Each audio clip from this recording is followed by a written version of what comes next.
साल 2022 के डेटा के मुताबिक कतर की जीडीपी करीब 303 बिलियन यूएस डॉलर की थी, लेकिन इस साल ये जीडीपी घटी है, यानी कि साल 2023 में ये करीब 246 बिलियन यूएस डॉलर की ही बची है। और इतनी छोटी जीडीपी वाले देश को शायद अंदाजा नहीं है कि इसने भारत के साथ दुश्मनी मूल्य के कितनी बड़ी गलती करी है। यदि हम आपको छोटा सा एक उदाहरण दें तो भारत की सिर्फ एक अकेली कंपनी के पास कतर की जीडीपी से भी ज्यादा के बड़े कॉन्ट्रैक्ट पूरे वेस्ट एशिया से रिसीव होने शुरू हो चुके हैं और इस कंपनी के कई बड़े स्ट्रॉन्ग प्रोजेक्ट कतर के अंदर भी मौजूद हैं। अगर ये कंपनी वहां से अपने प्रोजेक्ट को शट डाउन कर दे तो कतर के कई शहरों में इलेक्ट्रिसिटी नहीं पहुंच पाएगी और चमक धमक में डूबा हुआ कतर एक झटके में अंधेरे में डूब सकता है। पूरी डेवलपमेंट का ही छोटे से वीडियो में समझते हैं, बस हमें सपोर्ट करने के लिए इस वीडियो को लाइक और चैनल को सब्सक्राइब जरूर कीजिएगा। दोस्तों, भारत की दिग्गज manufacturing and construction company L&T आज दुनिया के 50 से भी ज्यादा देशों के अंदर अपने मल्टीपल बिजनेस ऑपरेट करती है, जिनमें शामिल है technology, engineering, construction, manufacturing, financial services, hydrocarbon, infrastructure और कुछ पावर प्रोजेक्ट के साथ साथ डिफेंस और रियल एस्टेट। जहां पर ये तो सिर्फ L&T की शुरुआत है और रिसेंटली L&T के CFO ने इन्फॉर्मेशन दी है। का कहना है कि पूरे वेस्ट एशिया से करीब अभी L&T को 250 बिलियन यूएस डॉलर के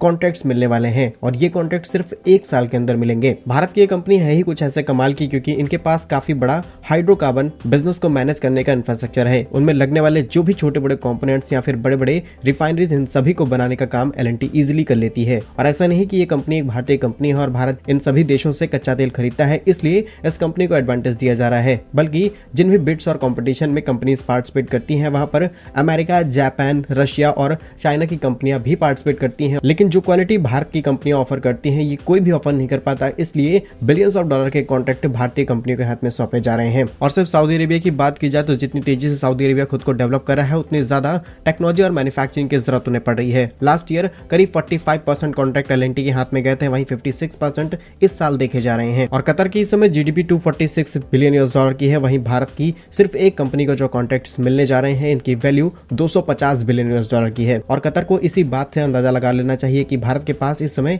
कितना बड़ा पोटेंशियल है। और सिर्फ कतर की बात की जाए तो L&T की तरफ से अल रियान स्टेडियम बनाया गया है, जो कि कतर का काफी फेमस स्टेडियम है। यहाँ पर लगने वाली 40,000 सीट्स की कैपेसिटी L&T के साथ ज्वाइंट वेंचर करके ही कतर ने फाइनलाइज की, तब जाकर के इस बड़े सक्सेसफुल प्रोजेक्ट को तैयार किया गया है। L&T को रिसेंटली कतर की तरफ से करीब 3,655 करोड़ रुपए के रोड एंड इंफ्रास्ट्रक्चर प्रोजेक्ट दिए गए हैं। वहीं L&T के हाथ में कतर के सबसे ज्यादा पावर प्रोजेक्ट सौंपे गए हैं। वहीं पिछले महीने यानी सितंबर में करीब 24,000 करोड़ रुपए का कॉन्ट्रैक्ट L&T को सौंपा गया था मिडिल ईस्ट से, और अभी 2 दिनों पहले ही L&T को करीब 15,000 करोड़ रुपए का एक काफी बड़ा गैस कंप्रेशन प्लांट का कॉन्ट्रैक्ट सौंपा गया है L&T को। देखिए, सिंपल सी बात यह है कि चाइना, रशिया, अमेरिका, दुनिया भर के बड़े बड़े देश इन सभी कॉन्ट्रैक्ट में पार्टिसिपेट करते हैं, लेकिन भारतीय कंपनियां अपनी क्वालिटी की वजह से यहाँ पर सिलेक्ट की जाती हैं। भारतीय कंपनियों की इस क्वालिटी के लिए कमेंट बॉक्स में जय हिंद जरूर लिखिएगा। भारत के ऐसे ही यूजफुल इन्फॉर्मेटिव वीडियोस पाने के लिए आप हमारे YouTube चैनल को सब्सक्राइब जरूर कर लीजिए। मिलेंगे हम आपको एक नई और इंटरेस्टिंग वीडियो में, तब तक के लिए वंदे मातरम, भारत माता की जय।